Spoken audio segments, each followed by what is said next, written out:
قال نبينا صلى الله عليه وسلم إن حديثي كتاب الله خير الهدي هدي محمد صلى الله عليه وسلم وشر الأمور محدثاتها وكل محدثة بدعة وكل بدعة ضلالة وكل ضلالة في النار أو كما قال نبينا صلى الله عليه وسلم اللهم ربنا رب اشرح لي صدري ويسر لي أمري واحلل عقدة من لساني يفقهوا قولي رب زدني علما صدق الله العظيم.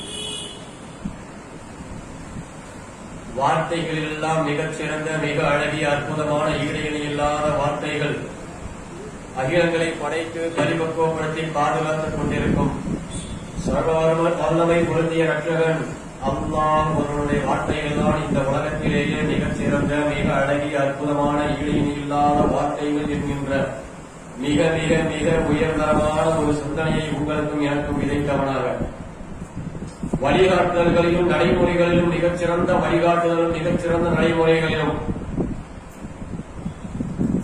மிகச்சிறந்த நடைமுறைகள் வழிகாட்டுதல்கள் அண்ணல பெருமானார் முகமது நபி ஸல்லல்லாஹு அலைஹி வஸல்லம் அவர்கள் அல்லாஹ்வின் கட்டளைக்கு இணங்க உலக மக்கள் அனைவருக்கும் காட்டித் தந்து விட்டு சென்ற வழிமுறைகளும் நடைமுறைகளும் தான் மிகச்சிறந்த வழிமுறைகள் நடைமுறைகள் என்கின்ற மிக மிக உயர்தரமான ஒரு சிந்தனையை விதைத்தவனாக காரியங்கள் எல்லாம் மிக மோசமான கெட்ட காரியங்கள் மனித குலத்தை நரக நெருப்பில் கொண்டு வந்து தள்ளிவிடும் காரியங்கள் மார்க்கத்தின் போர்வையில் செய்யக்கூடிய புதுமைகள் அல்லாஹ்விற்கும் அல்லாஹ்வுடைய தூதருக்கும் பொருத்தம் இல்லாத அவர்களது சொல் செயல் அங்கீகாரம் இல்லாத அல்லாஹ்வினுடைய வேதமாகிய திருமறை குர்ஆனிலும் அந்த வேதத்திற்கு முரண்படாத வகையில் அமைந்த அண்ணலம் பெருமானாரின் பொன்மொழிகளிலும் இல்லாத பல செய்திகளை இல்லாத பல அமல்களை நன்மைகள் தரும் என கருதி செய்தாலும் அது நாளை மறுமையில் அல்லாஹ்வால் விசாரிக்கப்படும். பிறகு அது அல்லாஹ்வால் நிராகரிக்கப்படும். சம்பந்தப்பட்ட நபர்கள் தனி மனிதனாக இருந்தாலும் ஒரு சமுதாயமாகவே இருந்தாலும் ஒட்டுமொத்த உலகமாகவே இருந்தாலும் அது அல்லாஹ்வால் நிராகரிக்கப்பட்டவையாக நரக நெருப்பில் கொண்டு வந்து குப்புற தள்ளிவிடும் என்கின்ற விதிகத்துகள் குறித்த கடுமையான எச்சரிக்கை விடுத்தவனாக இந்த ஜுமா உரையை ஆரம்பம் செய்கின்றேன். கண்ணியத்திற்கும் பெருமதிப்பிற்கும் உரிய எல்லாம் வல்ல அல்லாஹ்வின் நல்லடியார்களே, அருமை சகோதரர்களே, புனிதமான இந்த நல்ல நாளிலே அல்லாஹ்வின் தூதர் ஸல்லல்லாஹு அலைஹி வஸல்லம் அவர்கள் கூறினார்கள், அல்லாஹும்ம ஸல்லி அலா முஹம்மதின் வ அலா ஆலி முஹம்மதின் கமா ஸல்லைத அலா இப்ராஹீம வ அலா ஆலி இப்ராஹீம இன்னக ஹமீதும் மஜீத். அல்லாஹும்ம பாரிக் அலா முஹம்மத் வ அலா ஆலி முஹம்மத் கமா பாரக்த அலா இப்ராஹீம வ அலா ஆலி இப்ராஹீம இன்னக ஹமீதும் மஜீத். இந்த நல்ல நாளிலே ஜும்மா நாளிலே என் மீது அதிகமாக ஸலவாத்து சொல்லுங்கள். நீங்கள் சொல்லும் ஸலவாத்துக்கள் என்னிடம் எடுத்துக் காட்டப்படுகின்றன. யார் என் மீது ஒரு முறை ஸலவாத்து சொல்கிறாரோ அல்லாஹ் தஆலா அவர் மீது 10 முறை அருள் புரிகிறான். உங்களுக்காக நான் நாளை மறுமையில் பரிந்துரை செய்வேன் என்று நபிகள் நாயகம் ஸல்லல்லாஹு அலைஹி வஸல்லம் அவர்கள் ஸலவாத்துடைய முக்கியத்துவம் குறித்து சொன்னார்கள். நாம் சொன்ன அதுதான் ஸலவாத். இந்த புனிதமான ஜும்மா நாளிலே என் மீது அதிகம் ஸலவாத்தை அதிகப்படுத்துங்கள் என்று நபிகள் நாயகம் சொன்னார்கள். அந்த அடிப்படையிலே புனிதமான இந்த ஜும்மா நாளிலே அல்லாஹ்வின் தூதர் மீது அதிகம் ஸலவாத்து சொல்லி அல்லாஹ்விடத்திலே ஆப்பரி நன்மைகளை பெற்றுக் கொள்ளும் பாக்கியம் மிக்கவர்களாக நம்மை நாம் மாற்றிக்கொள்ள வேண்டும் என்கின்ற உபதேசத்தோடு இந்த ஜும்மா உரையை ஆரம்பம் செய்கின்றேன். கண்ணியத்திற்குரியவர்களே, இந்த உலகத்திலே அல்லாஹ்வால் படைக்கப்பட்ட கோடிக்கணக்கான உயிரினங்களிலே, ஜீவராசிகளிலே, பொருட்களிலே, இந்த அண்ட சராசரத்திலே குறிப்பாக சிறந்த இனமாக கருதப்படுவது மனித இனம்.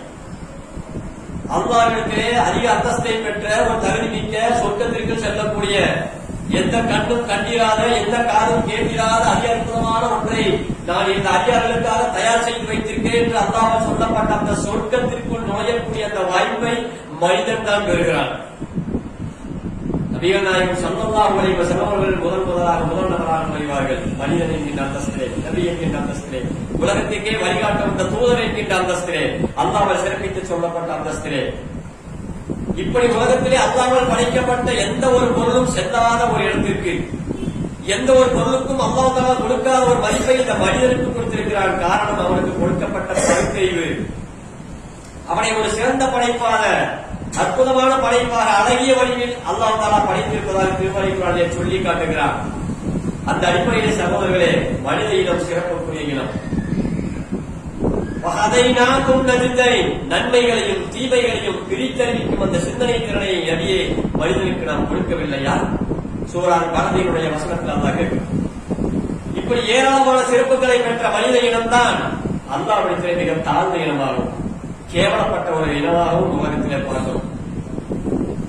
காரணம், இந்த உலகத்திலே எத்தனையோ சித்தாந்தங்கள், எத்தனையோ தத்துவங்கள், எத்தனையோ மதங்கள், எத்தனையோ வழிகாட்டுதல்கள், எத்தனையோ நூல்கள்.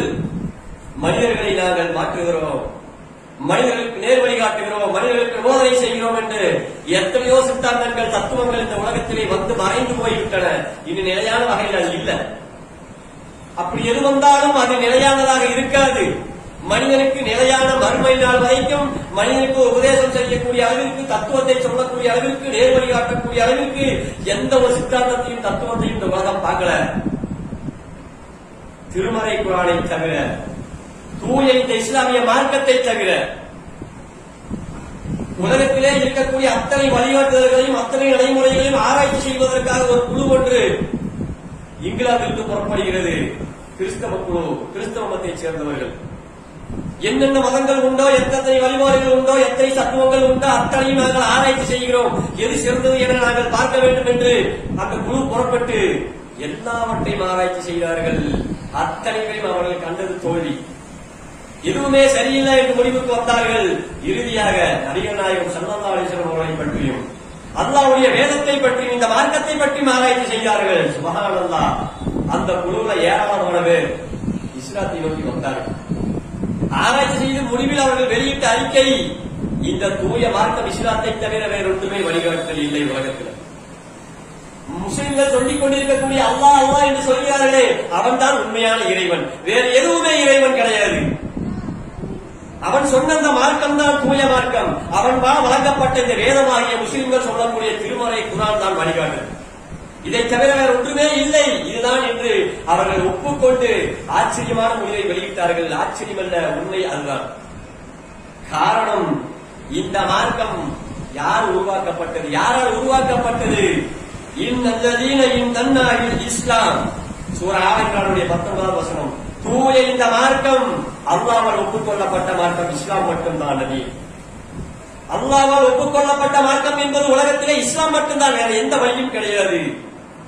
அலா லில்லாஹி தீனுல் ஹாலிஸ் 39 அத்தியாயம் சூரா ஜுமருடைய 3வது வசனம். தூய இந்த மார்க்கம் கவனத்தில் கொள்ளுங்கள் என் அருமை மக்களே, உலக மக்களே கவனத்தில் கொள்ளுங்கள், தூய இந்த மார்க்கம் அல்லாஹ்வுக்கு சொந்தமானது.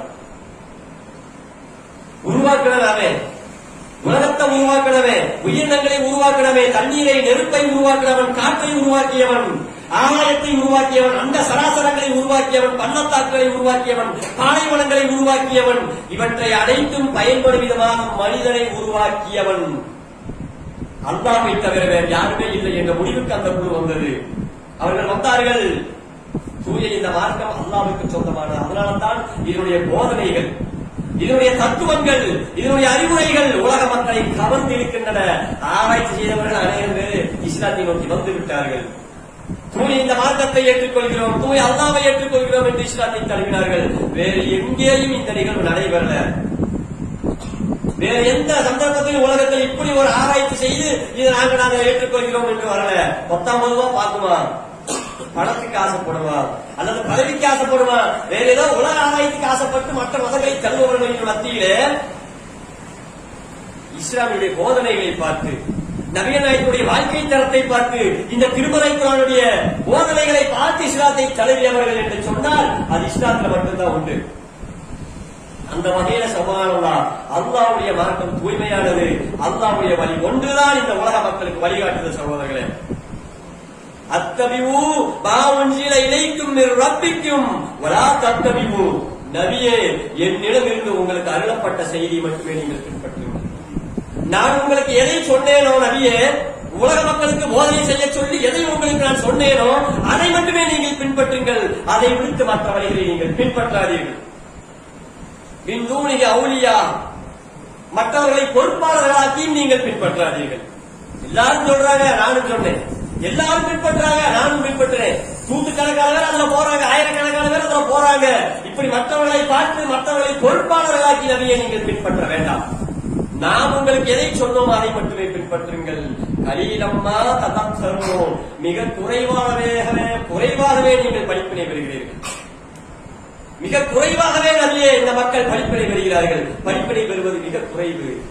இவன் படிப்பினை பெறுவதில்லை இந்த மனிதன்.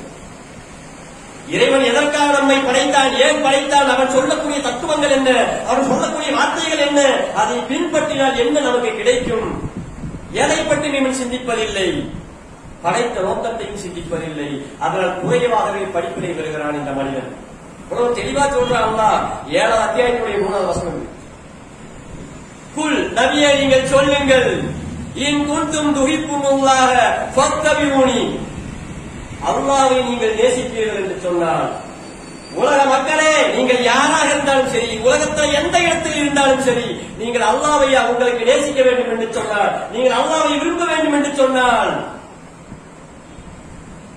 ஃபத்தபிஊனி, என்னை பின்பற்றுங்கள்.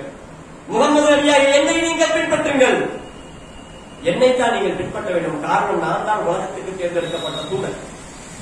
உங்களுக்கெல்லாம் வழிகாட்ட வந்த, நரகத்தின் பக்கம் இழுத்துச் செல்லக்கூடிய சைத்தானம் கொண்டு பாதுகாப்பு பெற்று உங்களை சொர்க்கத்தின் பக்கம் அழைக்கக்கூடிய அந்த தூதர் நான் தான். எனவே நீங்கள் என்னை பின்பற்றுங்கள் என்று நபியை நீங்கள் சொல்லுங்க. அல்லாஹ் கட்டளையிடுகிறார். உள், நீங்கள் சொல்லுங்கள், அல்லாஹ் உங்களை நேசிக்க வேண்டும் என்று சொன்னால், நீங்கள் அல்லாஹ்வை ஈமான் கொண்டீர்கள் சொன்னால், நபியாகிய என்னை பின்பற்றுங்கள். யுஹ்விஹுல்லாஹு வ யக்ஃபிர் லக்கும் ذுனூபக்கும், அல்லாஹ் உங்கள் பாவங்களை மன்னிப்பான், உங்களை நேசிப்பான். நீங்கள் என்னை பின்பற்றினால் அல்லாஹ் உங்களை நேசிப்பான், உங்கள் பாவங்களை மன்னிப்பான். அல்லாஹு கஃபூருர் ரஹீம், அல்லாஹ் மிக மன்னிப்பவன், மிக கருணை உடையவன். 3வது அத்தியாயம் ஆலம்ரானுடைய 31வது வசனம். வ அன்ன ஹாதா சிராத்துல் முஸ்தகீமன் ஃபத்தபியூ, நபியே என்னிடமிருந்து உங்களுக்கு அருளப்பட்ட நேரான வழியை மட்டுமே நீங்கள் பின்பற்றுங்கள். நேரான வழி என்று சொன்னால், நான் உங்களுக்கு வழி செய்தியால் அறிவிக்கிறேனே அது நேரான வழி, நான் உங்களுக்கு வழங்கி இருக்கிறேனே திருமறைக்குள் அது நேரான வழி. இதை மட்டுமே நபியை நீங்கள் பின்பற்றுங்கள். வலா தத்தபிஉ ஸுன்னத ஃபர்ரகபிக்கும் அன் ஸபீலி, அதை விட்டு மற்ற வழிகளை நீங்கள் பின்பற்றினால் அது அல்லாஹ்வுடைய ஒரு வழியை விட்டு உங்களை வழிகெடுத்துவிடும்.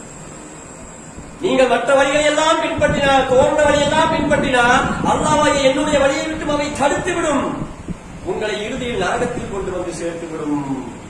தாரிக்கும் மஸ்வாக்கும் பிஹி அல்லாஹ்வும் தத்தக்கும், நீங்கள் மிக குறைவாகத்தான் படிப்பினை பெறுகிறீர்கள், நல்லுணர்வு பெற மாட்டீர்களா? அல்லாஹ் கேட்கிறார். அப்பனா எந்த தப்பருமான குரான், இந்த திருமறை குரானை நீங்கள் சிந்திக்க வேண்டாமா, ஆராய வேண்டாமா? அவரிடத்தில் கேட்கிறார். திருமறை குரானை சிந்திக்க தொடங்கினால், அதை ஆராய தொடங்கினால், சரியான முறையில் பின்பற்ற தொடங்கினால், சொர்க்கம் என்பது எட்டாக்கள் இல்லை. உலக மக்கள் யாராக இருந்தாலும் சரி. உமா யன்திகு அனில் ஹராம், இந்த நபி எதையும் தானாக ஒளிவதில்லை. என்னை பின்பற்றுங்கள் என்று சொன்னாரே நபி, என்னை பின்பற்றுங்கள் என்று அல்லாஹ் சொல்ல சொன்னாரே நபியை, அந்த நபியாகிய முகமது நபி ஸல்லல்லாஹு அலைஹி வஸல்லம் அவர்கள் சொந்த கருத்துக்களை சொன்னார்களா மார்க்கமாக? இந்த மார்க்கத்தை பின்பற்றுங்கள், அல்லாஹ்வுடைய வழியை பின்பற்றுங்கள் என்று தனக்கு தோணியதை எல்லாம் சொன்னாரா மக்கள்கிட்ட? இல்லவே இல்ல. அது அல்லாஹ் குர்ஆன்ல சொல்றான். 53வது அத்தியாயம் சூரா நஜ்முடைய 3வது வசனத்துல சொல்றான். வமா யன்திகு அனில் ஹவா, இந்த நபி எதையும் தானாக முன்மொழிவதில்லை. இன் ஹுவ இல்லா வஹ்யுன் யூஹா, அது அவருக்கு நம்மிடமிருந்து சொல்லப்பட்ட வஹி செய்தியை தவிர வேறில்லை. நாம் எதை சொன்னோமோ வழியாக அதைத்தான் இந்த நபி பின்பற்றுகிறார், அதைத்தான் உங்களுக்கு சொல்லுகிறார் என்று உலக மக்களுக்கு அல்லாஹ் சொல்றான். ஆனால் இந்த உலக மக்கள், குறிப்பாக முஸ்லிம்கள் என்று தங்களை சொல்லிக் கொண்டிருக்கக்கூடிய முஸ்லிம்கள், மூமின்கள் யாரை பின்பற்றிக் கொண்டிருக்கிறோம்? எந்த வேதத்தை பின்பற்றிக் கொண்டிருக்கிறோம்? வேதத்தை படித்துக் கொண்டே நம்மளை நாமளே மறந்தவர்களாக இருந்து கொண்டிருக்கிறோம் என்பதன் நிதர்சனமான உண்மை. அல்லாஹ்வுடைய வேதம் போதிப்பது என்ன? பொய் சொல்லாத, கொலை செய்யாத, திருடாத, மற்றவனை ஏமாத்தாத, மற்றவனுக்கு துரோகம் பண்ணாத, வஞ்சிக்காத, இதை எல்லாமே விபச்சாரம் செய்யாத, மது அருந்தாத, எவ்வளவு உயர்தரமான போதனைகள். யாரை கேட்டாலும் இதெல்லாம் சரிந்தான சொல்லுவான். ஒரு திருடண்ட போல போய் திருடிக்கிட்டு இருக்கிறியா, இது குத்தம் இல்லையா, தப்பு இல்லையான்னு கேட்டா அவன் சூழ்நிலையே காரணமா சொல்லுவானே ஒழிய திருடுவது நல்லதுன்னு சொல்ல மாட்டான், ஒருவரும் சொல்ல மாட்டான். நான் திருடுறேன், அது நன்மைக்கு தான் அப்படின்னு சொல்ல மாட்டான். ஒத்துக்குவான், திருடுறது தப்பு தாங்க அப்படின்னு சொல்லிட்டு 1000 காரணங்களை சொல்லுவான். அவ்வளவுதான். நான் ஏன் திருடுறேன், எதுக்கு திருடுறேன் 1000 காரணங்களை சொல்லுவான். திருட்டு நல்லதுன்னு சொல்லவே மாட்டான். கொலை செய்பவனும் கொண்டு எல்லாமே அப்படித்தான். பொதுவா ஒரு மனசாட்சியில் உனக்கு கூலி இருக்கும் இல்லையா? செய்யறது பகிரங்கமான தப்பு இருந்தாலும் தப்பு தான் செய்வோங்கிற மனசாட்சி இருக்கும் இல்லையா? அது எல்லாருக்கும் அல்லாஹ் கொடுத்த கிஃப்ட் அது. ஏன்னா நாளை மறுமையில் அவன் தப்பிக்க முடியாது. காரணங்களையும் சூழ்நிலையையும் எதிர்கொண்டு சொல்லி அல்லாஹ்விடத்திலே தப்பிக்க முடியாது. நான் பட்டினியா கிடந்தேன், பஞ்சமா இருந்தேன், பட்டினியா கிடந்த அதனால திருடுறேன்னு சொல்லி தப்பிக்க முடியாது. அதனால அந்த மனசாட்சி என்பது அல்லாஹ் எல்லோருக்கும் கொடுத்த ஒன்று. இந்த வகையில சகோதரர்களே, நாம் எதை பின்பற்றிக் கொண்டிருக்கிறோம்? முஸ்லிம்கள் என்று மூமின்கள் நம்மை சொல்பவர்கள். முஸ்லிம் என்று சொன்னால் கட்டுப்பட்டவன், மூமின் என்று சொன்னால் இறை நம்பிக்கையாளன். இந்த விஷயத்துல மற்றவர்கள் விட்டுருங்க, முஸ்லிம்கள் எடுத்துக்கொள்ளுங்க. எவ்வளவு பெரிய வித்தியாசம்! மலைக்கு மனுவுக்கும் உள்ள வித்தியாசம் பார்த்துக் கொண்டிருக்கிறோம் இன்னைக்கு சமூகத்துல. மது வருந்தாதே என்று சொன்னால் மது வருந்துவதற்கு ஒரு கூட்டம் நம்ம கூட்டமா இருக்குது. மது வருந்தினா 40 நாட்கள் தொழுகை பாழாக்கப்படும். மது வருந்திய நிலையில் ஒருவன் மரணத்தை தழுவிவிட்டால் தீனத்துல் கவால் என்கின்ற பாடத்தை நான் புகட்டிய தீர்வில் அல்லாஹ் தன் மீது கடமையாக்கி இருக்கிறான். தீனத்துல் கவால் என்பது நரகவாசிகளுடைய சீலும் சதையும் அவனுடைய வேர்வையும். நினைச்சு பாருங்க எப்படி இருக்கும், கற்பனை பண்ணி பாருங்க. நரகத்துல வெந்துங்க கருகி கொண்டிருப்பான், புண்ணும் சீலும் சலபமா இருக்கும். அதை அப்படியே பானமாக்கி அல்லாஹ் தருவான். மது குடித்து அதே நிலையில் இறந்தவனுக்கு. இப்படி ஒவ்வொரு குற்றத்துக்கும் தண்டனை இருக்கிறது என்று தெரிந்தும் நாம் அந்த குற்றங்களை சர்வசாதாரணமாக செய்வோம். உலகத்தில் எந்த ஒரு மனுஷனா இருந்தாலும் அடிப்படை அவனுக்கு தேவை. யார்கிட்ட கேட்டாலும் சரி, இவ்வளவு பணம் வச்சிருக்கிறீங்களே, இது உங்களுக்கு போதுமா, இந்த பணம் வேணுமா, இல்ல நிம்மதி வேணுமான்னு கேளுங்க. இவ்வளவு சொத்து சோகம் வச்சிருக்கிற, இவ்வளவு பதவி இருக்குது, இவ்வளவு இருக்குது, உனக்கு இதெல்லாம் வேணுமா, இல்ல கொஞ்சம் ஒரு 10 நிமிஷம் நிம்மதி வேணுமா கேட்டு பாருங்க. நிம்மதியை தானே தேர்ந்தெடுப்போம். எனக்கு நிம்மதி வேண்டாம், பணம் போதும் எந்த ஒரு முட்டாளும் சொல்ல மாட்டாங்க. சொன்னா அவன் மேலே கீழே பார்ப்போம். நிம்மதியே வேண்டாமோ, உனக்கு பணம் தான் வேணுமோ, பதவி தான் வேணுமோ, நிம்மதி கொஞ்சம் கூட வேண்டாமோ, என்ன நீ எல்லாம் மனுஷன் மேலே கீழே பார்க்க ஆரம்பிச்சிருவோம். நிம்மதி என்பது எவ்வளவு மிக முக்கியமான ஒன்று. உலக மக்கள் அனைவருக்கும், உலகத்தில் எல்லா உயிரினங்களுக்கும் இந்த நிம்மதியை, இந்த அமைதியை, சாந்தியை அற்புதமாக சொல்லித்தரக்கூடிய வழி இஸ்லாத்திலே இருக்கிறது. எல்லாரும் சொல்லுவாங்க, காலையில் எழுந்திரிச்சு ஒருத்தர் பார்க்கும்போது சொல்லுவாங்க வணக்கம் என்று சொல்லுவாங்க. வணங்குகிறேன் என்று அர்த்தம். வணக்கம் என்ற சொல்லுக்கு வணங்குகிறேன் அர்த்தம். முஸ்லிம்களை பொறுத்த வரைக்கும் அந்த வார்த்தையை சொல்லக்கூடாது. வணங்குகிறேன் என்று சொன்னால் நாரியாக இல்லதான், வணக்கத்துக்கு தகுதியான அல்லாஹ்வை தவிர யாரும் இல்லை. இந்த கொள்கையை முழுமையான மனதால் ஏற்றுக்கொண்டு வணக்கம் என்று சொல்வது தவிர்க்க வேண்டும். அடுத்து இங்கிலீஷ்ல சொல்லுவாங்க, good morning sir, good morning sir, good afternoon sir, good night sir. இதை சொல்லலாம், தப்பு இல்ல. காலையில குட் மார்னிங் நல்ல பொழுது சொல்லலாம். நல்ல பொழுதா கெட்ட பொழுதா யாருக்கு தெரியும்? குட் மார்னிங் சொல்லிட்டு அந்த பக்கம் போவா, திடீர்னு ஆக்சிடென்ட் ஆகி போதா போயிடுவான். இப்பதான் குட் மார்னிங் சொல்லிட்டு போனாரு, அதுக்குள்ள போயிட்டு அவருக்கு பேட் மார்னிங் ஆகி போச்சு. முன்னுக்கு பண்ண ஒரு நாள் இது எல்லா இடத்துலயும் இந்த வார்த்தையை சொல்லாம முடியாது. மௌத்தா போன வீட்டுல எல்லாம் சோகத்தில் உட்கார்ந்து இருப்பாங்க. உள்ள நுழைஞ்ச உடனே குட் மார்னிங் சொல்லி பாருங்க, ஓகே ஒண்ணு தந்துருவாங்க. நான் எவ்வளவு கஷ்டத்துல இருக்க, துன்பத்தில் இருக்கிறேன், வந்து குட் மார்னிங் சொல்லிட்டு இருக்கிறேன் அப்படின்னு அடிச்சு போடுவாங்க. அப்ப அந்த இடத்துல வணக்கம்னு சொல்ல முடியாது, சொல்லக்கூடாது. அதற்குத்தானே 5 தூதர் ஸல்லல்லாஹு அலைஹி வஸல்லம் அல்லாஹ்வுக்கு கட்டளைப்படி அற்புதமான ஒன்றை கற்றுத் தருகிறார்கள். அல்லாஹ் கற்றுத் தருகிறான், அஸ்ஸலாமு அலைக்கும் வரஹ்மத்துல்லாஹி வ பரக்காத்துஹு. இறைவனின் சாந்தியும் சமாதானமும் உங்கள் மீது உண்டாகட்டும். எவ்வளவு அற்புதமான வார்த்தை! ஒட்டுமொத்த உலக மக்களுக்குமான வார்த்தை. குறிப்பிட்ட ஒரு நபருக்கான வார்த்தை இல்ல, குறிப்பிட்ட ஒரு நபருக்கான ஒரு சமுதாயத்துக்கு சொந்தமான வார்த்தை இல்ல. எல்லா இடங்களிலும், எல்லா வகையிலும், எல்லா மக்களுக்கும் சொல்லக்கூடிய வார்த்தை. இறைவனுடைய சாந்தியும் சமாதானம் உங்கள் மீது உண்டாகட்டும். இந்த வார்த்தையை கேட்ட உடனே ஒரு பரவசம் வரும் பாருங்களேன். உண்மைதான் சகோதரர்களே, அதை அனுபவிச்சவங்களுக்கு தெரியும். ஆனால் இந்த வார்த்தையை எவ்வாறு நாம் பயன்படுத்துகிறோம்? இன்றைக்கு நேற்றுக்கு வரைக்கும் சகோதரா இருந்தாரு, இன்னைக்கு சலாம் சொன்னா பதில் சொல்ல மாட்டேங்கிறாரு. ஒருவர் உங்களை இலக்கு அஸ்ஸலாமு அலைக்கும் வரஹ்மத்துல்லாஹி வரகாத்துஹு என்று சொன்னால் நீங்கள் பதில் சொல்லுங்கன்னு அல்லாஹ் சொல்றான், தூதர் சொல்றாங்க. வலைக்கும் உங்கள் மீது உண்டாகட்டும் சொல்லுங்க. அது கடமை இல்லையா? சொன்னா முகத்தை திருப்பிட்டு போறாரு சகோதரர் இஸ்லாமிய சமூகம். ஏன்பா சலாம் சொன்னா சொல்ல மாட்டேங்கிற? நீ யாரோ நான் யாரோ, நீ எந்த ஜமாத்தோ நான் எந்த ஜமாத்தோ. நீ எப்படியோ நான் எப்படியோ எனக்கு யாருக்கு தெரியும், நீ வேற பள்ளிக்கு போயிட்ட. சொர்க்கத்துக்கு யாருக்கு எல்லாம் பட்டா போட்டு கொடுத்திருக்கிற சொல்ல முடியுமா? யூதர்கள் சொன்னார்கள் பெருமானாரை பார்த்து, நாங்கள் தான் சொர்க்கவாசிகள், முகம்மதே நாங்கள் தான் சொர்க்கவாசிகள், எங்களுக்கு தான் வேதம் தந்திருக்கிறார், நாங்கள் தான் பரிசுகள் சமுதாயத்தின் முதன்மையானவர்கள், நாங்கள் தான் சொர்க்கவாசிகள் தெரியுமா என்று யூதர்கள் கேட்டார்கள். கிறிஸ்தவர்கள் அதைத்தான் கேட்டார் ரசூலுல்லாஹ். அல்லாஹ் வசனத்தை இறக்குறான், நபியே நீங்க கேளுங்க, சொர்க்கம் அவனுக்கு சொந்தம்னு சொல்லிக்கிட்டு இருக்கிறான் அந்த பாவி, அவனுக்கு பட்டா போட்டு கொடுத்துட்டா சொர்க்கத்தை, சொல்ல முடியுமா அவனால? சொர்க்கம் அவனுக்கு சொந்தமா அப்படியே எழுதி கொடுத்திருக்கா, ஏதாவது வாக்குறுதி கொடுத்திருக்கா, முந்தைய வேதங்கள்ல வாக்குறுதி கொடுத்திருக்கா, கேளுங்க. அப்படி அவன் உண்மையிலேயே சொர்க்கத்தை விரும்பவனா இருந்தா மரணத்தை ஏற்றுக்கொள்ள சொல்லுங்க, மரணத்தை தடவு சொல்லுங்க, மரணிக்க சொல்லுங்க. ஏன்னா மரணம் தான் கடைசி புஷ்கா, ஒவ்வொரு மனிதனுக்கும் முடிவு மரணம்.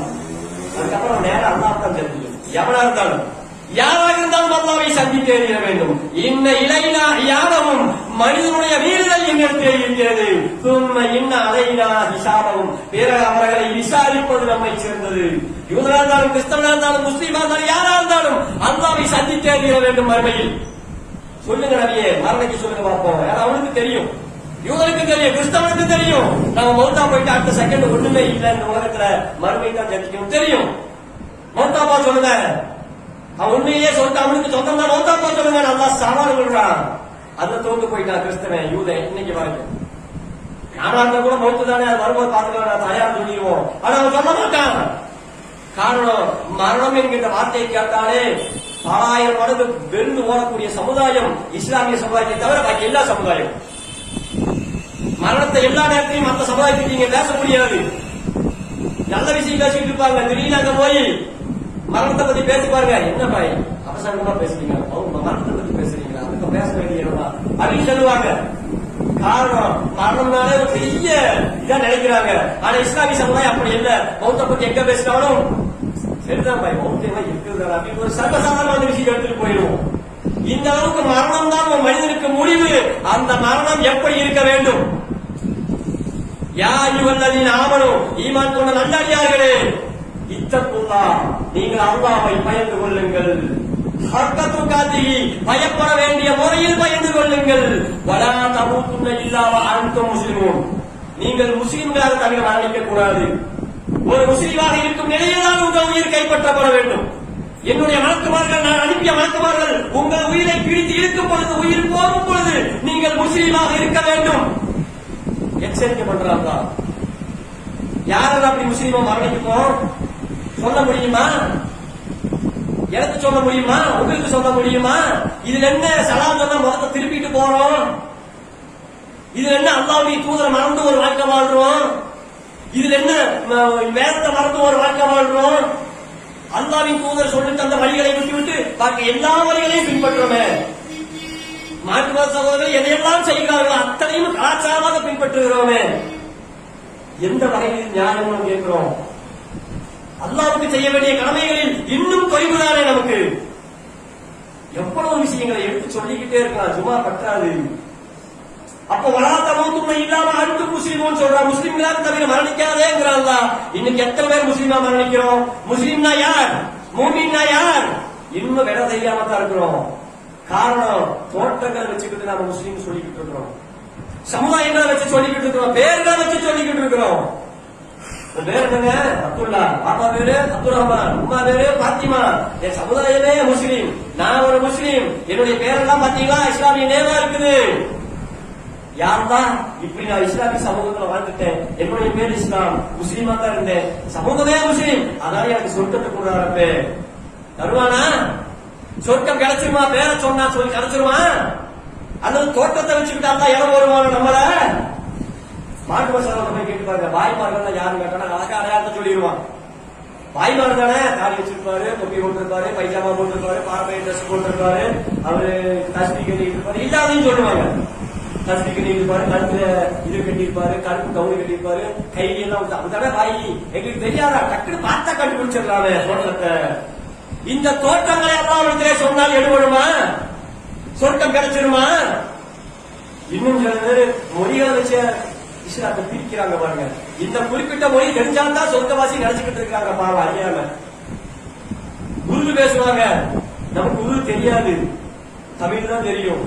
உருது பேசாதீங்க, எனக்கு தெரியாது, தமிழ்ல பேசுகிறா. என்ன உருது தெரியாதா? உருது தெரியாதுங்கிறீங்க, நீங்க எப்படி முஸ்லிமானா இருக்கிறீங்க? நம்மளை பார்த்து கேட்கிறாரு. நமக்கு சிரிப்பு வருது. கொடுமையா இருக்குது. ஒரு மொழி தெரியலங்கிறதுக்காக என்ன முஸ்லீம் இல்லைன்னு முடிவு பண்றீங்களா பாய்? நபிகள் நாயகம் ஸல்லல்லாஹு அலைஹி வஸல்லம் யாருன்னு கேட்டா கரெக்டா சொல்றாரு. அவர் உலக தூதர், உத்தம தூதர், அல்லாஹ்வுடைய தூதர், வேதத்தை கொண்டு வந்தவர், எல்லாம் கரெக்டா சொல்றாரு. அவருக்கு உருது தெரியுமாறு கேட்டா அவருக்கு பதில் தெரியல. அந்த மாதிரி பேத்த முடிக்கிறாரு. நபிகள் நாயகத்துக்கு உருது தெரியாத, அப்ப அவர் முஸ்லீம் இல்லையா அப்படின்னு அடுத்த கேள்வி நாம கேட்கிறோம். ஆதம் நபி முதல் கொண்டு எல்லா நபிகள், இறுதி நபி முகமது நபி வரைக்கும் 1,00,000 சில்லற நபிமார்கள் யாருக்குமே உருது தெரியாத, அப்ப யாருமே முஸ்லீம் இல்லையான்னு கேட்டா அவர்கிட்ட பதில் இல்ல. வெற்றி தலைமுடிங்க, ஐயோ அப்படி இல்ல பாய், அப்படியா மனுப்புறாரு. நம்ம பதில் சொல்றோம், உருது மொழி பெரிய அல்லாஹ்வுடைய இறக்கிற மொழிதான். எல்லா மொழிகளும் அல்லாஹ்வுக்கு சொந்தமானது. நீங்கள் விரும்பினால் உலகத்தில் உள்ள எல்லா மொழிகளையும் கற்றுக்கொள்ளுங்கள், பேசுங்கள். மார்க்கத்தில் தடை இல்ல. அவர் நம்ம வளர்க்கிறோம். கலக்கல் இன்சான், மனிதனை அவனே படைத்தான். அல்லாஹ் மஹ்ல் பயான், அவனுக்கு பேசுவதற்கும் விளக்கத்திற்கும் கற்றுக் கொடுத்தான்.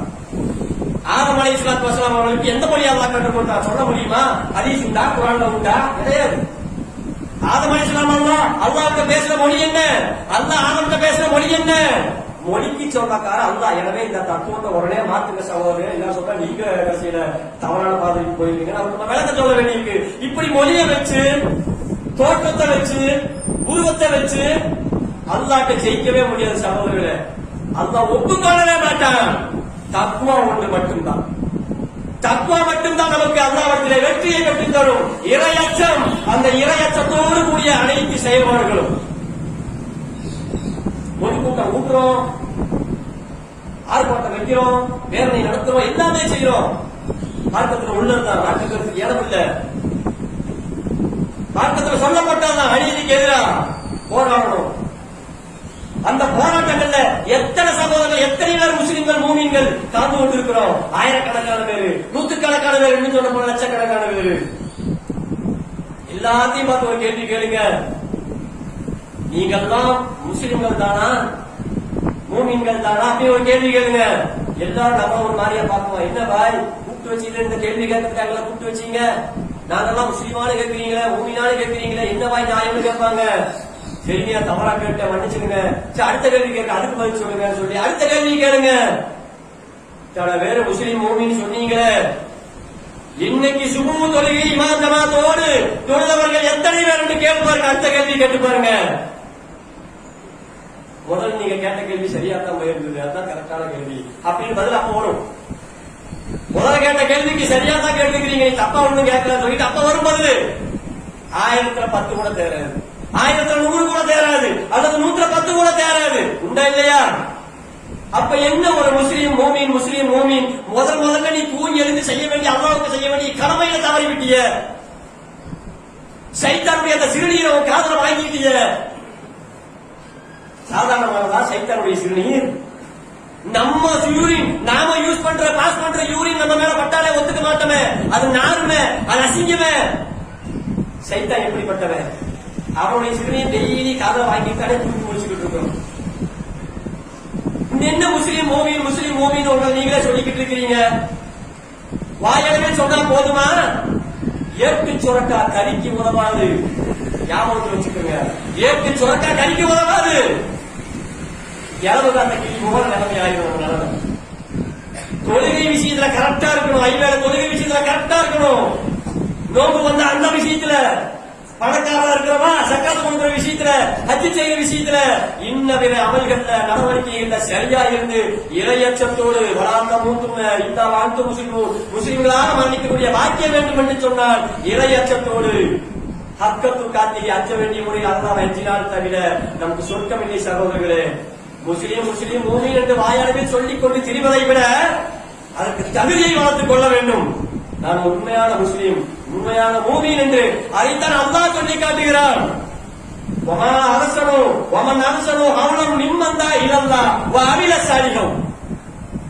அல்லாஹ்வுடைய திருமுகத்தை மட்டுமே எதிர்பார்த்து, அல்லாஹ்வுடைய முகத்தை மட்டுமே எதிர்பார்த்து, அவரிடம் கிடைக்கக்கூடிய அந்த சொர்க்கத்தை மட்டுமே எதிர்பார்த்து சாலிகான நல்லமல்கள் செய்து மக்களை எல்லாம் சொர்க்கத்தின் பக்கம் அழைத்து, சொர்க்கத்துக்கு உண்டான வழிகள் என்னென்ன உண்டோ அனைத்தையும் சொல்லி மக்களை எல்லாம் சொர்க்கத்தின் பக்கம் அழைத்து சாலிகான நல்லமல்களை செய்து வகால இன்னனி மினல் முஸ்லிமீன், நான் ஒரு முஸ்லிம் என்று ஒருவன் சொன்னான், அவனை விட சொல்லில் அழகானவன் யார்?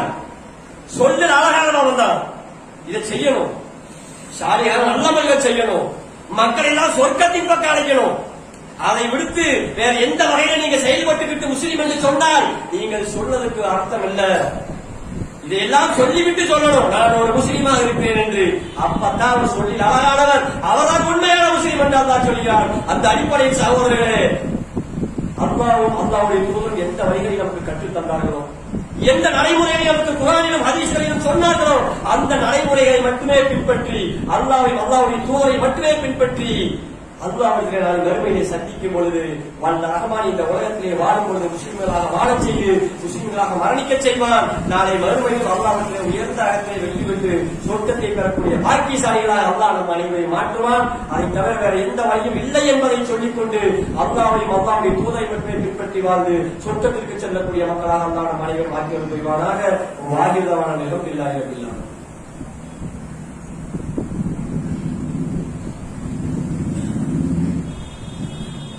அல்ஹம்துலில்லாஹ் அல்ஹம்துலில்லாஹி ரப்பில் ஆலமீன் ஸலாத்து வஸலாமு அலா ஸல்லல்லாஹு அலைஹி வஸல்லம். கணிதத்துக்குரிய அருமை சகோதரர்களே, முதல் முறையில் நாம சொன்னது போல அல்லாஹ்வை மட்டுமே பின்பற்ற வேண்டும், அவன் சொன்ன செய்திகளை மட்டுமே பின்பற்ற வேண்டும். அவன் அனுப்பிய தூதர் நபிகள் நாயகம் சொன்னாங்க, என்னை பின்பற்றுங்க. அல்லாஹ்வை நீங்க நேசிக்கணும்னு சொன்னா அல்லாஹ் உங்களை நேசிக்கணும்னு சொன்னா என்ன பின்பற்றுங்கன்னு சொன்னாங்க. ஆனால் இந்த இஸ்லாமிய சமூகம் இன்னைக்கு வரைக்கும் இந்த நிமிஷம் வரைக்கும் அதுல செய்பராத்தான் இருக்கும். யானை வரும் முன்னே மணி ஓசை வரும் பின்னே, இது பழமொழி, தமிழ் பழமொழி தான் தெரியும். யானை வரும் முன்னே மணி ஓசை வரும், யானை வரும் பின்னே மணி ஓசை வரும் முன்னே. யானை வர்றதுக்கு முன்னாடியே மணி ஓசை வந்துருமா, அது கழுத்துல கட்டிருப்பாங்கல்ல, அதை வச்சுக்கிட்டே கண்டுபிடிச்சிடலாம். இது ஒரு பழமொழி. புதுமொழி ஒன்று தெரியுமா உங்களுக்கு? தீபாவளி வரும் முன்னே பின்னே, தீபாவளி என்ற பண்டிகை அது வரும் பின்னே பட்டாசு வெளிச்சத்தம் நம் சமூகத்துல கேட்கும் முன்னே. இது எழுதப்படாத விதியாய் போச்சு. ஒரு மாற்றுவாதவனை சந்திச்சு தீபாவளி எப்ப கேட்டா தெரியலாமா, நம்ம ஆள் கரெக்டா சொல்லுவான், தேதி கணக்கா கரெக்டா சொல்லுவான். வர்ற வியாழக்கிழமை கரெக்டா தீபாவளி பேரு, முதலாம் நைட்டு தீபாவளி நைட்டு. ஒரு மாற்றுவத்தவங்க பட்டாசு வாங்கியாச்சா, பட்டாசு வெடிச்சியா கேட்டா இன்னும் வாங்கல, தீபாவளி அன்னைக்கு தான் எங்க அப்பா வாங்கி தருவாரு, அன்னைக்கு தான் நான் வெடிப்பேன். என்ன தீபாவளி முடிஞ்சு அடுத்த நாள் கூட நான் வெடிப்பேன். இது மாற்றுவத்தவங்களுடைய வார்த்தை. நம்மள்கிட்ட போய் எவனா பட்டாசு எல்லாம் வெடிக்கிறேன்டா, அது அடுத்த மாசம் தீபாவளி இருக்கு, நான் இந்த மாசமே பட்டாசு வெடிச்சாச்சு. பட்டாசு எல்லாம் நாங்க இப்பவே கொளுத்தியாச்சு. யாருங்க? முஸ்லீம் மூமின். பெற்றோர்கள் கவனத்துக்கு ஜாக்கிரதையா இருங்க. ஒரு முஸ்லீம் மூமின் சொல்றாரு, ஒரு மாசத்துக்கு முன்னாடியே பட்டாசுலாம் வெடிக்க தொடங்கியாச்சு. ஒரு மாற்று சகோதரன் சொல்றான், நான் இன்னும் வெடிக்க ஆரம்பிக்கல. எங்க போய் சொல்றது இந்த கொடுமைய? எல்லா காலகட்டத்திலும் இப்படித்தான் இருக்கிறோம், எல்லா கலாச்சாரத்திலும் இப்படித்தான் இருக்கிறோம். இஸ்லாமியர்கள் மாற்று மதத்தை பின்பற்றாதீர்கள். அவர்கள் யார் பின்பற்றுகிறார்களோ அவர்களை சேர்ந்தவர்கள், என்னை சேர்ந்தவர்கள் அல்ல, எனக்கு அவர்களுக்கு சம்பந்தம் இல்லாத அல்லாஹ்வின் சொன்னாங்க. இன்னைக்கு அதைத்தான் வச்சுக்கிட்டு இருக்கிறோம். பிறந்த நாள் என்கின்ற பேர்ல ஒரு கூத்து நடக்குது ஒரு சமுதாயத்துல. பிறந்த நாள் யாரு கொண்டாடுறா, எப்படி கொண்டாடுறா, கொண்டு வந்தது யாரு, அந்த கலாச்சாரத்தை கூத்துனது யாரு, எல்லாம் தெரியும், தெளிவா தெரியும். அது கிறிஸ்தவ கலாச்சாரம், யூத கலாச்சாரம். என்னைக்கு ஒரு குழந்தை பிறக்குதோ அன்னைக்குதான் பிறந்த நாள். ஒரு வருஷம் கழிச்சா எப்படி பிறந்த நாள் ஆகும்? பிறந்த நாள் கொண்டாடுறதுல என்ன ஒரு சந்தோஷம், உனக்கு ஆயுசு முடியுதுன்னு அர்த்தம். தெரியுமா உனக்கு? ஜனவரி 1ஆம் தேதி நான் பிறக்கிறேன், அன்னைக்கு பிறந்த நாள், இவர் பிறந்த நாள் இருந்ததுன்னா பரவாயில்ல. டிசம்பர் 31 அடுத்த ஜனவரி 1க்கு நான் பிறந்த நாள் கொண்டாடினா ஒரு வருஷம் வேஸ்டா போச்சு. அவனுக்கு என்னத்தை செஞ்ச அந்த ஒரு வருஷத்துல? அல்லாஹ் உண்டா, அல்லாஹ்வுடைய தூதர் உண்டா, குர்ஆன் உண்டா, அல்லாஹ்வுடைய போதனைகள் உண்டா, அந்த ஒரு வருஷத்துல அவங்ககிட்ட உண்டா? கேள்வி கேட்டா இத சந்தோஷமா வேற வெக்கம் இல்லாம கொண்டாடுறாங்க. ஒரு வருஷம் ஆயுசு முடிஞ்சு போச்சுங்க, ஒரு வருஷம் கூடுதலா தானே சந்தோஷம். ஆயுசு அதிகம் தானே சந்தோஷம். ஆயுசே தேவையில்லை யாரும் சொல்ல மாட்டேன். ஆயுசு இப்ப வாழ்நாள்ல ஒரு வருஷம் கழிஞ்சு போச்சு, இத சந்தோஷமா கொண்டாடுற பாருங்க. முட்டாளா இருக்கிற பாருங்க. அப்ப முட்டாள்தனமான, மூலத்தனமான, அறிவு கட்ட பழக்க வழக்கங்கள், யூத பழக்க வழக்கங்கள், கிறிஸ்தவ பழக்க வழக்கங்கள். அறிவுபூர்வமான மார்க்கத்தில் இது எப்படி கூடும்? பகுத்தறிவுக்கு தேடி போடக்கூடிய, பகுத்தறிவை சொல்லக்கூடிய, சிந்திக்க சொல்லக்கூடிய மார்க்கத்தில் இது எப்படி கூடும்? கூடாது. ஆனா சர்வசாதாரண நிகழ்த்தி கொண்டு இருக்கிறோமே, இது ஆடல் பாடல் வேற, தப்பு வச்சுக்கிட்டு கொட்டிகள் வேற. அல்லாஹ் பாதுகாக்கும் சகோதரர்களே, அல்லாஹ் சொன்னது போல என்னுடைய வழியை தவிர்த்து மற்ற வழிகளை நீங்கள் பின்பற்றினால் அது உங்கள் அனைவரையும் வழியெடுத்து நரகத்தில் கொண்டு வந்து சேர்த்துவிடும். அல்லாஹ் ஒப்புக்கொள்ளவே மாட்டான். ஒட்டுமொத்த உலகம் இஸ்லாமிய சமூகத்தையும் ரசூலுல்லாஹை பின்பற்றி சமூக மக்கள் அனைவரையும் வச்சு அல்லாஹ் ரசூலுல்லாஹை வச்சு கேட்பான். இதை நீங்கள் தான் கற்றுக் கொடுத்தீர்களா நபியே? பர்த்டே கொண்டாடினாலே அவனுக்கு கொண்டாடல, ஆனா உனக்கு கொண்டாடினால. வருஷா வருஷம் நபிகளுக்கு பிறந்தாலும் நபிகளுக்கு பிறந்தாலும் சொன்னா, எப்ப நபிகளுக்கு பிறந்தாலும் கொண்டாட சரி, உனக்கு என்னைக்காவது கொண்டாடி இருக்கியா? இல்ல. உன் மக்களுக்கு இல்ல. இந்த மாதிரி போல வளைச்சு பிரியாணி போட்டு, கிடா வெட்டி பிரியாணி போட்டு விமர்சையா ஒரு பர்த்டேவை உங்களுக்கு கொண்டாடிக்கிறீங்களா? சேர்த்து உங்களுக்கு கொண்டாடிக்கிறீங்களா? மௌலவிகளே, உங்க மக்களுக்காவது கொண்டாடிக்கிறீங்களா? இல்ல. பிறகு எதற்கு நபிகள் நாயகத்துக்கு? யார் ஒருவர் நான் சொல்லாத ஒன்றை சொன்னாரோ, நான் செய்யாத ஒன்றை செய்தாரோ அது நரகத்தில் கொண்டு தள்ளும். நரகத்திற்கு இருப்பிடமாக ஆக்கிக் கொள்ளட்டும். இதெல்லாம் தெரிஞ்சிருந்தும் இன்னும் பிடிவாதமாக நம் சமுதாயம் அல்லாஹ்வை பின்பற்றாமல், தூதரை பின்பற்றாமல், மாற்றுவ சமுதாயத்தை பின்பற்றிக் கொண்டிருக்கிறோமே. தீபாவளி ஆகட்டும், பொங்கல் ஆகட்டும், எது வந்தாலும் ஆகட்டும், அடுத்து பொங்கல் வரும், அதுக்கும் அப்படித்தான். மாட்டை கூட்டிட்டு தரகாக்கு போவாங்க, பாச்சோறு கொடுப்பாங்க. மாட்டன்னு சொல்ல போனா மாட்டுக்கு சலாம் சொல்றாங்க. யாருக்கு சலாம் சொல்லணும்? மாட்டுக்கு சலாம் சொல்றாங்க. மனுஷனுக்கு சொல்லியான மாட்டுக்கு சொல்லிக்கிட்டு இருக்கிறான். மனுஷனுக்கு சொன்னா மனுஷன் திருப்பி சொல்ல மாட்டேங்கிறான். எல்லாமே தலையில எதிர் புதிரமா இருக்குது மார்க்கத்துல. ஆனா மார்க்கம் நேரான மார்க்கம், தூய மார்க்கம், தூய வழி, நேரான வழி. இந்த வழியை விட்டு எதை பின்பற்றினாலும் அது நரகத்தின் கடுமையான உஷ்ணத்தை நமக்கு தந்துவிடும் என்கின்ற எச்சரிக்கை செய்து சகோதரர்களே, அல்லாஹ் அல்லாஹ்வுடைய தூதர் சொன்னது போல, யா அய்யுஹல்லதீன ஆமனூ, ஈமான் கொண்ட நல்லடியார்களே, அத்தீஉல்லாஹ் வ அத்தீஉர் ரசூல், நீங்கள் அல்லாஹ்வுக்கு கட்டுப்படுங்கள், அல்லாஹ்வுடைய தூதராகிய நபிக்கு கட்டுப்படுங்கள். வலா துபுத்துல் அமாலக்கும், உங்கள் அமல்களை பாழாக்கி விடாதீர்கள். நீங்கள் நான்கு உலகத்தில் செய்தீங்க அமல்கள், நல்லது நல்லது நல்லது செய்தீங்க அமல்கள், என்னிடத்திலே சேமித்து வைக்கப்படுகிறது அமல்கள். அந்த அமல்கள் அனைத்தும் நீங்கள் அறியாத விதத்தில் பாழாகிவிடும். நீங்கள் அறியாத விதத்தில் அத்தனை அழிச்சிருவேன், நரகத்துக்கு போட்டுருவேன். என்னுடைய தூதர் உங்ககிட்ட இல்லானா, என்னுடைய வேதம் உங்ககிட்ட இல்லானா, என்னுடைய தூதரத்தில் அதுக்கு நடைமுறை இல்லைன்னு சொன்னா அத்தனை அடிச்சிருவேன். அல்லாஹ் எச்சரிக்கை பண்றான். அந்த அடிப்படையில் சகோதரர்கள் எந்த அமல்களாக இருந்தாலும், ஒரே ஒரு பைசா செலவு செய்தாலும், 1 கோடி ரூபாய் செலவு செய்தாலும், ஒரே ஒரு கள்ள தூக்கி போட்டாலும், ஒரு மலையை கவுத்தினாலும் அது அல்லாஹ்வுக்காக இருக்க வேண்டும். அல்லாஹ்வுக்கு ஒரு சொன்ன அடிப்படையில் இருக்க வேண்டும். அப்படி இருந்தால் சுப்ஹானல்லாஹ், அல்லாஹ் சொன்னது போல எந்த கண்ணும் கண்டிராத, எந்த காதும் கேட்டிராத அதி அற்புதமான ஒரு சொர்க்கத்தை அல்லாஹ் நமக்கெல்லாம் தருவான், கட்டாயம் தருவான். அப்படிப்பட்ட பாக்கியம் பெற்ற மக்களாக அல்லாஹ்வின் தூதரை மட்டுமே பின்பற்றி எல்லா அக்கிரமங்களையும் அனாச்சாரங்களையும் எல்லா விதங்களையும் விட்டு முடிஞ்சு இஸ்லாத்தை முழுமையாக பின்பற்றி, இஸ்லாத்தை தூய வழியில் பின்பற்றி, அதன் அடிப்படையை பின்பற்றி சொர்க்கத்தில் ஜன்னத்துல் ஃபிர்தௌஸ் என்ற சொர்க்கத்தில் உயர்ந்த இடத்திலே நபிகள் நாயகம் ஸல்லல்லாஹு அலைஹி வஸல்லம் அவர்களோடு ஒன்றாக தங்கியிருக்கும் பாக்கியம் பெற்ற மக்களாக வந்த ரஹ்மான் உங்களையும் நம் அனைவரின் குடும்பத்தாரையும், சமூக உறவுகளையும், சொந்த பந்தங்களையும், தாய் வழி, தந்தை வழி, சகோதர சகோதரிகள் வழி அனைத்து சொந்த பந்தங்களையும் ஆக்கியவர் புரிவானாக. வாரிதாவான அல்ஹம்துலில்லாஹி ரப்பில் ஆலமீன். அஸ்ஸலாமு அலைக்கும் வரஹ்மத்துல்லாஹி வபரகாத்துஹு.